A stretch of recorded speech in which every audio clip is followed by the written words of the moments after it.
She'll be talking on a topic, right, whether middle way approach falls in the framework of political theory.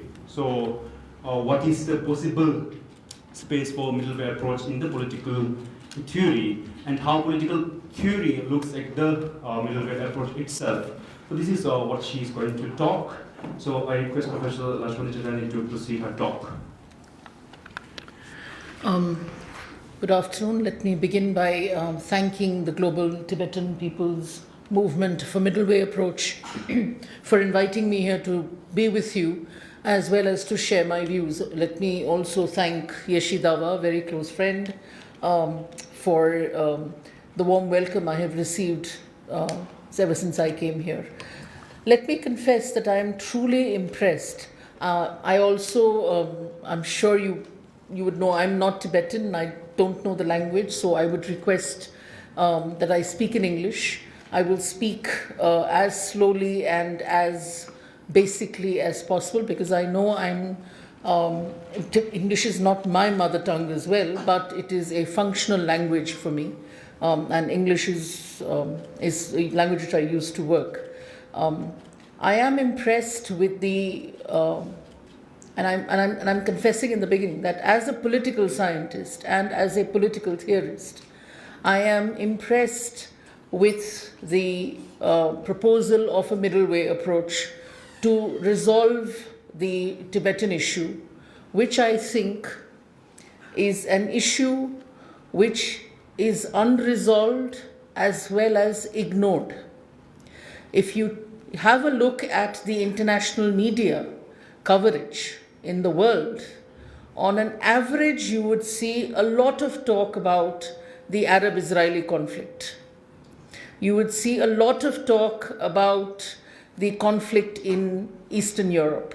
You would see sometimes some talk about the Kashmir problem, if that is also a problem. But I have rarely come across any coverage on the Tibetan issue in the international press. Maybe my viewership is not that good, but it is something which is ignored. It is something which one begins to come to the conclusion that the so-called international world, which is really the world of the West, which is what I'm going to work against, does not think this is a relevant issue at all. And for that they need some justification. Why am I impressed with the middle way approach? And when Yeshi Dawa said that I'll be looking at it from the framework of political theory, what I really intend to do is to look at it from the realm of knowledge on the discipline of politics. Now, whether we like it or not, such a conflict between Tibet and China, or between the Arab world and the Israeli world, does fall within the purview, within the ambit, within the subject matter of political science. All right? So this is something that, if we say this is not my concern, it becomes very difficult to ask what is my concern then. So it does fall within the ambit of political studies, and I'm looking at it from this knowledge perspective.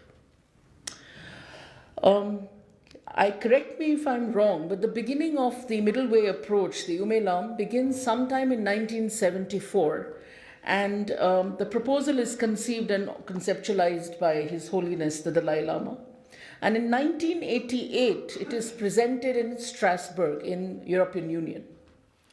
Now, I thank you so much, Lobsang, for giving me some understanding of what was going on by the previous speaker. The understanding is that it was presented in European Union because European Union was a union of different cultures coming together to form one conglomerate unit, one unit. So you have France, Germany, United Kingdom, Spain, Portugal. These are really different cultural entities coming together to form a union. But obviously that union began with the EEC, which was more an economic union. It did not really work out as a cultural union. But if you were to ask me why it is important that the proposal is presented in Strasbourg, in Europe, my response as a political scientist would be because the state, as we know it today, which is an outcome of what in political science we call the Westphalia Treaty. There was a 30 years war going on, which went on between 1618 and 1648. In 1648, the war comes to an end with the Westphalia Treaty, after which comes up this idea of a sovereign state system. So the state is sovereign. Nobody else is sovereign. And this comes up in 1648. And it comes up in Europe. This is not an idea of the non-West. We now call the non-West the global South. We no more refer to the non-West as the East. It's not a West-East thing. It's the global South. So India, China, Latin America, Africa particularly is now part of the global South. And since this is a young Tibetan thinkers conference, I would urge you to make your voice heard on the agendas of the global South. Kindly do not look at this only as a Tibetan issue. This is an issue of the global South, of all countries, all peoples. I'm not saying states. All countries, all peoples who inhabit this global South. So if you were to ask me, the choice of Strasbourg, if I have to look at it politically, was because the idea of the state comes up in Europe. And this is a kind of alternative to the idea of the state which Europe gave us.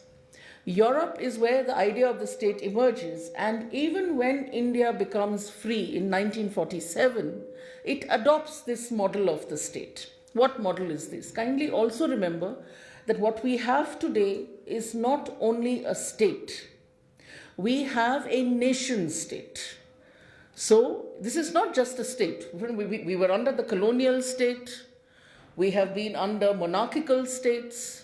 We have been under empire states. Let me just stop for a minute. Is this level of and speed all right? Because Yeshi will tell you I have this express way of speaking. I hope I'm communicating. All right, fine. Because the whole point is to communicate, otherwise there's no reason. So we've had different kinds of states. But the idea of the nation state also begins in the West. It is how does the idea of nation comes from the West? Nation comes from the idea of fraternity. What does fraternity mean? It means brotherhood. So we're all one. As Indians say, hum sab ek hain. We're all one. All right, we are united. There is nothing dividing us. Kindly remember, before the nation state came, there was the monarchical state or empire states, where there was a difference between the people who ruled and the people who were ruled.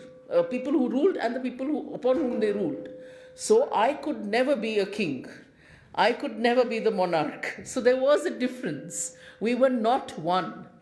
You have lords and ladies and barons. If I'm not born in that family, can never aspire to be a lord or a lady. So there was a difference between the rulers and the ruled.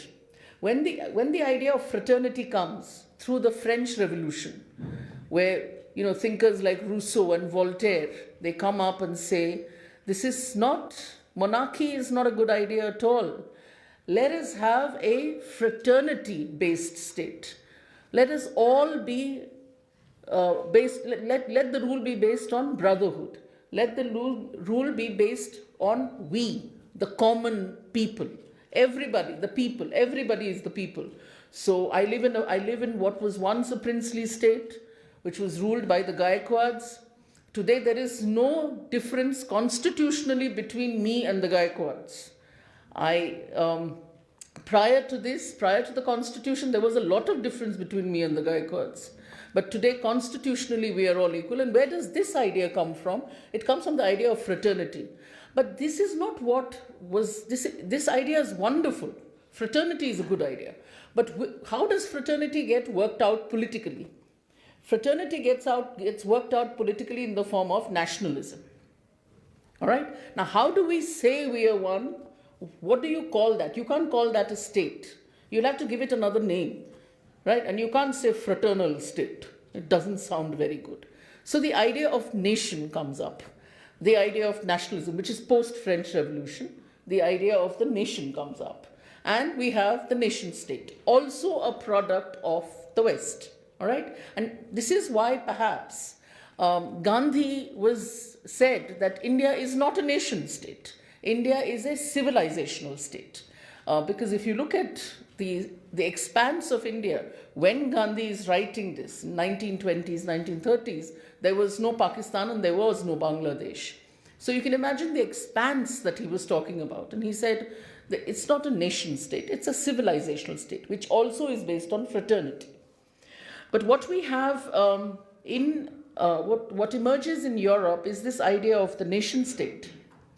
With the end of colonialism, and let me just share this with you, that nation state, if you have done some understanding of the way we work out this concept of nation state, it is very, very simple, but very, very violent.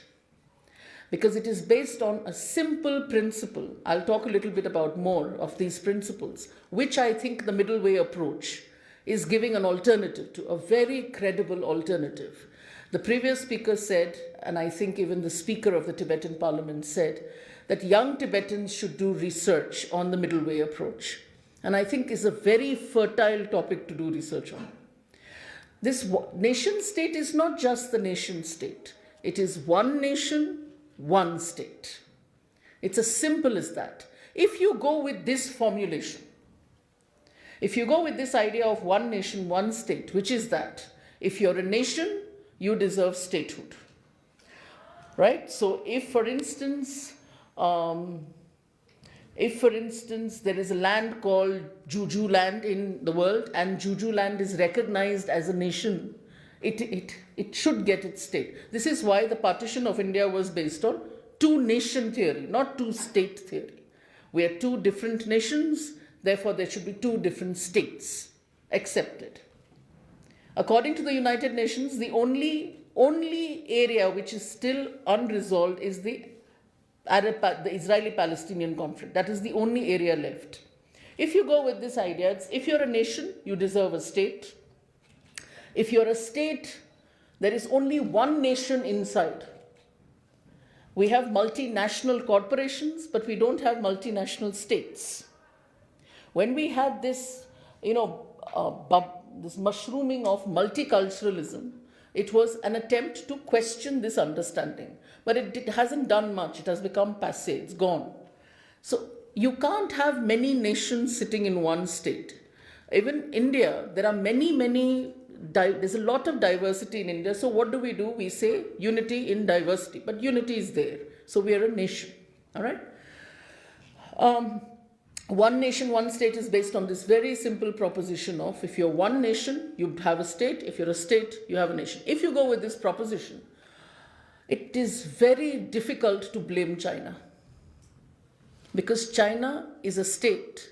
And if Tibet is territorially now part of China, then it is difficult to preserve, to protect the language, the culture of Tibet, because it will amount to multi-nation state, or at least bi-nation state, if you go with this understanding. Please, I am not defending China.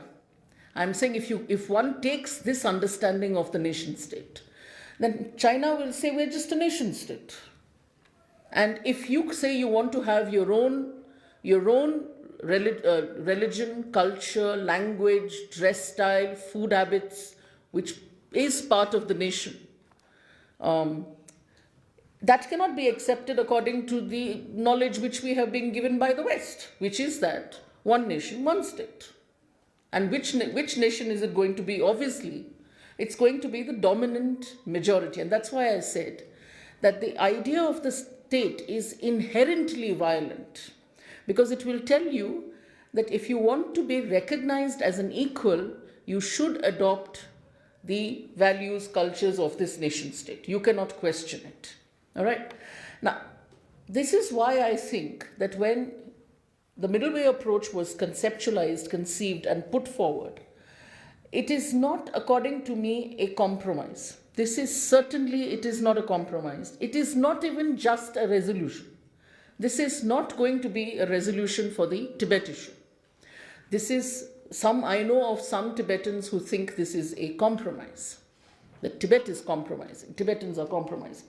But if you ask me, I don't think it's a compromise, and it's not a resolution. This, I think, is an alternative to the idea of the nation state put forward by the West.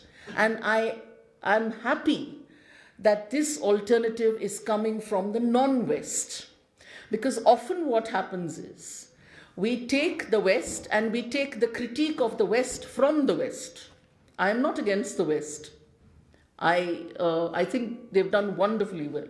But we are responsible. We can't just go on consuming and then blaming. We are responsible for finding alternatives. So if you ask me, the middle way approach is an alternative. Now, let me just give you 3 or 4 understandings of what I think this middle way is about. Politics, when we understand politics, there is no middle. And I think this is the first contribution that this approach gives. There is no middle. You're either black or white. There is no middle. You're either a citizen or an alien. There is no middle. Kant worked out this concept of refugee because he knew that there had to be an other. So there is no middle. You're not a citizen and an alien. There is no middle. You're either a man or a woman, or you're an other. But what are you? God alone knows. There is no middle. All right. So there is no middle. You're either an enemy or a friend. And that is how politics has been worked out. We work it out like that. In politics, we say this: you're either the self or you're the other. There is no middle. So you're either empowered or not empowered. You're either the majority or the minority. You're not both. And I think when we talk about the middle way approach, we're talking about both. We're talking about a middle. So this is what we call the excluded middle in political understanding, that the middle has been excluded. We have forgotten about the middle. Now, let me just tell you what is it about the state? And here I'm not talking about a moral understanding. We need to urge the West, China, to take this. Why do we need the state?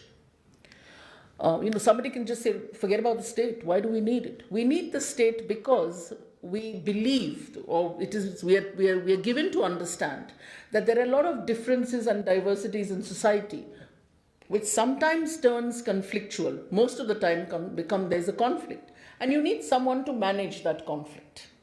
You need somebody to manage the conflict. 2 people get together, there is likely to be a conflict. You need someone to manage that conflict. Therefore, the state comes in. The state is meant to manage the conflict. Now, what is the state? The state is not the territory. The state is not, it's not just the territory. It's not the population. The state is law.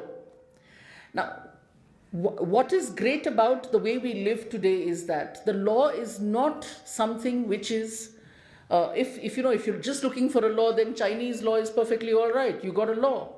But that is not sufficient. What you need is a law which is made by you and which you will then morally obey. Because you made it, you will morally obey it. It's like if somebody says, you tell me what time do we meet, and I say we meet at 8 o'clock, I will turn up because I had said, and this is what Gandhi was trying to do. Gandhi was doing civil disobedience because he said that the colonial law is not made by us. Why should we follow it? It is made by the colonizer. Why should we follow it? The middle way approach, and I'm going to talk a little bit about law in about some time. The middle way approach, I think, aims not to manage the conflict through law. It is not managing the conflict. It is transcending the conflict. It is negotiating with the conflict. It is not resolving, settling, putting the conflict to rest. We often say we should not disagree with each other. I don't think the middle way approach is doing that. The middle way approach is saying, fine, there is a fundamental disagreement and difference between Tibet and China. To settle the conflict through law would be either let there only be Chinese law or only be Tibet law. And both are violent. So let us understand that the conflict will continue. We will transcend the conflict. We will negotiate with the conflict. How? And let me just give you three, let me know 5 minutes. No, I think you have 12. I have some time. 12 minutes. All right. Let me just give you at least 3 ways in which this transcending of the conflict and the alternative of the middle way approach is to the idea of the nation state. The first is obviously the law. And I'm going to refer to what, since I do not understand Tibetan, I'm going to refer to the translation of the Dalai Lama's middle way approach policy, which I found on the site. It is not just that conflicts are resolved through law. That is not it. If that was it, it would be perfectly all right. But what the state does is the state brings about a singularity of law. The law is singular. You know, it's very interesting that while the natural world is governed by laws, so law of gravity, law of elasticity, even the social world is governed by laws. The only difference is we didn't make the law of gravity, but we certainly make the law of citizenship. We say who and when and how can a person be recognized as a citizen. And therefore, who is this we? Now, when we talk about the law, and this is where political studies is making a mistake, when you talk about scientific laws, the laws of science, the laws of nature, they are singular. So law of gravity is working on all of us. But when we talk about should social political laws also be singular, and the idea of the state which we got from the West will say yes, it should be singular. For everybody the same law. And I think the middle way approach is accepting that yes, the state is the site of law. We cannot do away with that. But singularity of law is something which may not be good for both China and Tibet. China is also not a monolith. China has a lot of diversity within itself. Only with the use of force, they have managed to silence that. And they're trying the same with Tibet. I salute Tibet for not bending. So the middle way approach is, all right, fine. It's not that we're going to have a lawless society, or we're going to have, on one hand, so if you look at the two poles, one is lawless. Let's not have any law. That is not desirable. All right, let us have one singular law for all of us, but even that is not desirable. So let's have a middle way approach, which, as I got from the site, is the conduct of dialogue and negotiation in the spirit of reconciliation, aiming for mutual agreement and mutual benefit. It's agreement. We're just agreeing. It's like we're agreeing to disagree. Mutual. It is going to benefit both. All right? Because if you look at lawlessness, it doesn't benefit both. And if you look at singular law, it doesn't benefit both. So if I have to look at this in terms of an alternative to the state, the idea of the state which we have inherited, rather problematically, I would say that the middle way approach gives you an understanding of law which is middle. This is a middle path to the understanding of the law. The second is obviously something which the Tibetan people have been very, very passionate about. I'm normally not autobiographical, but I belong to, from my surname you would realize that I'm a Sindhi. And I'm a Sindhi who migrated, whose parents migrated from, not Pakistan. The borders had not yet sealed, so there was no Pakistan. But migrated from Sindh into this part of India, leaving land forever there. And there is no possibility that Sindhis will ever get... Sindhi is a language, it's not a religion. India is linguistically divided, language-based division. And Sindhi is also a language. Many people think Sindhi is a religion. It's a language. And I'm sure we will never get land in India, ever. Sometimes we don't even bother because we know it's not possible. But what even Sindhis are very passionate about is, let us get the language going. Let us not forget our language. Let's not forget our history. But why do we have to say this? Why do we have to say, let us not forget our language and our history and our culture? Where is the threat coming from? Who wants to erase our past? Who wants to erase our culture? Why is there always this anxiety among minority cultures, minority language speakers, that our language will get erased? Because the state is not only based on singular law, it is also based on singular cultural recognition. Only one culture will be recognized. Only one language will be recognized. So for instance, Maharashtra is for the Marathi speaking, period. That's it. It cannot be for the Punjabi, for the Marwari, for the Mewari, everybody come 5 minutes, all right, I'll be done. So it is meant only for, and you can't have several cultures. I mean, I went once to Sri Lanka, and I'm very critical of this, that when we have a function, that's why I don't do it. And Yeshi is proof of that. When we have a function in Baroda, there is this very Hindu way of lighting the lamp and sometimes breaking a coconut. I don't do it because I believe there are Muslims sitting, there are Christians sitting, there are atheists sitting. They don't believe in any kind of thing. So why do we do this? Because it's public space. All right? And please do not think public space has no culture. Public space has culture. Culture of the dominant, of the majority. Where does this understanding come from? It comes from, again, the state. That the state has to speak a language. The state has to have a calendar. The state has to have a culture. The state has to have a flower. The state has to have an animal, a bird. Everything. I can't understand why. I mean, the state obviously has to have a national, not state anthem, national anthem. Again, that fraternity coming in. Ek. Why don't we call it state anthem? But no, and I salute all these things. I am not here to question anybody's nationalism, because I'm a nationalist myself and I do not need to apologize about that. But because it's again that coming together. What is the middle way approach? And I quote, "The belief in the political necessity of peaceful coexistence of different cultures, religions, and ethnic groups without separation and segregation in today's highly interconnected and interdependent world. This requires a spirit of pluralism and cooperation and of solutions with no victor and no vanquished," unquote. And I think this is wonderful. When the public space, when you're able to inhabit the public space with the culture, with the religion, with the language, with the dress style, with the food habit, with the hairstyle, with whatever culture you think, freely, where you don't have to copy the culture of the dominant. Like I know my speaking English is I'm copying the culture of the dominant. I accept, I have copied it. All right? But I know communication will be a problem. But my language, my culture, my religion, why does it have to be of the dominant? I think the middle way approach, when these words, there should be no victor and no vanquished. It should be mutual coexistence. I mean, what harm is there if in the public space we all live with our differences?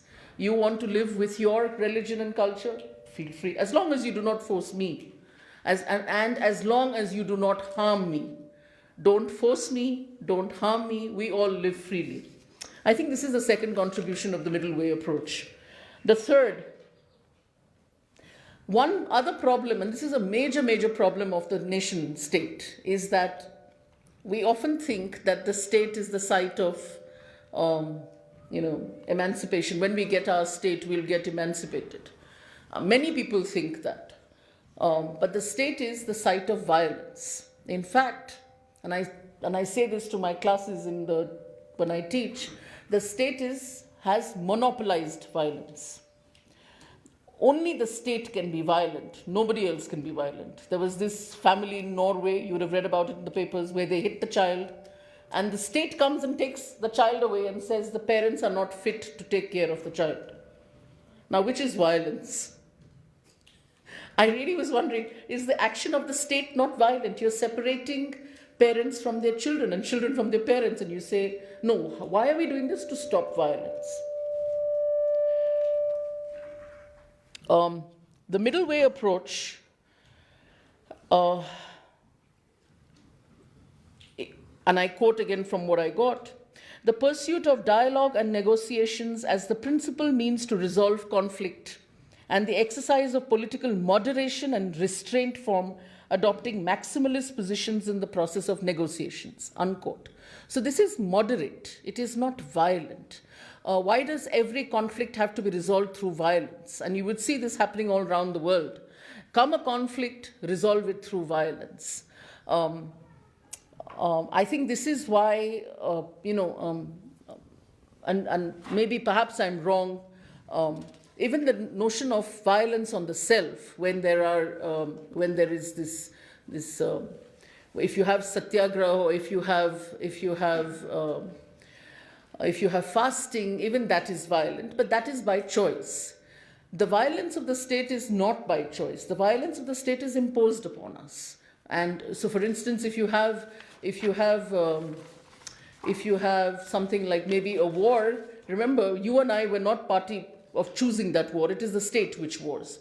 Now, if you ask me, the middle way approach is I thank the Dalai Lama for not using the word peaceful, because I personally don't like the word peaceful, because peaceful would mean that there is silence, there is no conflict, there is no disagreement, there is no difference. Everything is at peace, and I think that is why we say rest in peace. Your conflict has come to an end.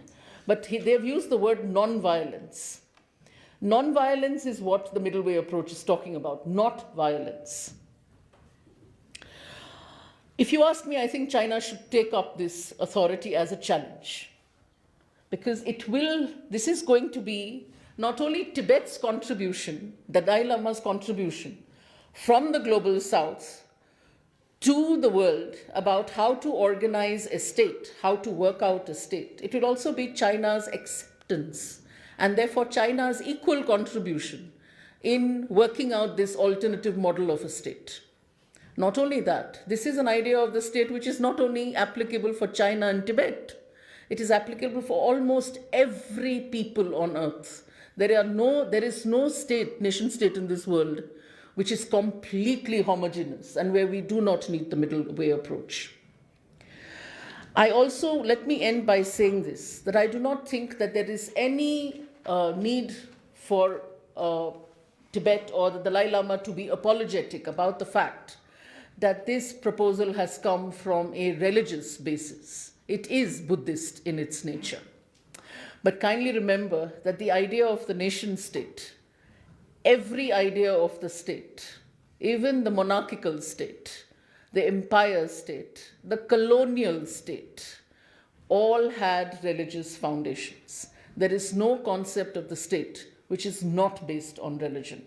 You would know that the colonial master was given to understand that the colony is God's gift, God's burden to them, that they were gifted their burden and they had to civilize the colony. And where did this diktat come from? It came from God. So there is no understanding of the state which is not religious. And therefore I think that there is no problem at all if a new conception, a new framework for political understanding of the state comes from Buddhism. Thank you very much.